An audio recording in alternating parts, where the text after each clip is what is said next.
Game खेलते खेलते कब सबकी आंख लग गई पता ही नहीं चला। काफ़ी रात हो गई थी, इसीलिए सभी लोग गहरी नींद में सो गए। सुबह सबसे पहले शिल्पा की माँ की नींद खुली। उन्होंने देखा कि सब सो रहे हैं। यह देखकर उन्होंने सोचा कि किसी को उठाना ठीक नहीं है। वैसे भी सुबह होते से ही ये लोग जाने के लिए जल्दी करने लगेंगे। तो शिल्पा की माँ ने सोचा कि वो सबके लिए नाश्ता बना देती है। यह सोचकर वो उठी और किचन में चली गई। तभी मनीषा की नींद खुली। उसने भी देखा सब सोए हुए हैं। वो भी यही सोचकर कि सबके लिए नाश्ता बनाए किचन में चली गई। उसने किचन में देखा तो उसकी सास पहले से ही वहाँ थी। यह सोचकर उसने अपनी सास से कहा, मम्मी आप इतनी जल्दी क्यों उठ गई और आप अकेले ही किचन में काम कर रही हैं, आपने मुझे उठाया क्यों नहीं।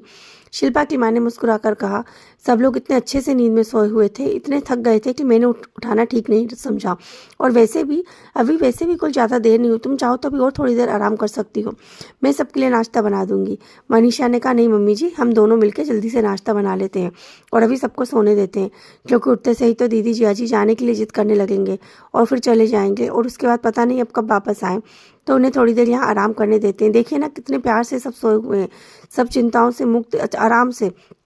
सच पूछो तो दीदी जब से यहाँ आई हैं हमेशा टेंशन में सोती थी। उनके आंखों में कभी नींद इतनी अच्छे से मैंने देखी ही नहीं। और आज देखिए ना कितने सुकून से सब सोए हुए हैं। तो मुझे लगता है हमें सबको आराम से सोने देना चाहिए। ये लोग बात कर ही रहे थे, तभी उन्होंने पीछे देखा तो शिल्पा गेट पे खड़ी सारी बातें सुन रही थी।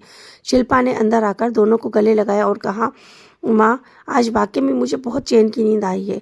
और पता है यह सब कैसे मुमकिन हुआ है? यह सब आप लोगों की वजह से हुआ है। भाभी, भैया ने जो कुछ किया, इतनी मेहनत की है ना कि उसका एहसान मैं कभी चुका ही नहीं सकती। मनीषा ने कहा, कैसी बात कर रहे हो दीदी, भाई बहनों में कभी कोई एहसान होता है क्या? चलिए आप लोग जल्दी से रेडी हो जाइए, हम लोग आपके लिए नाश्ता बनाते हैं।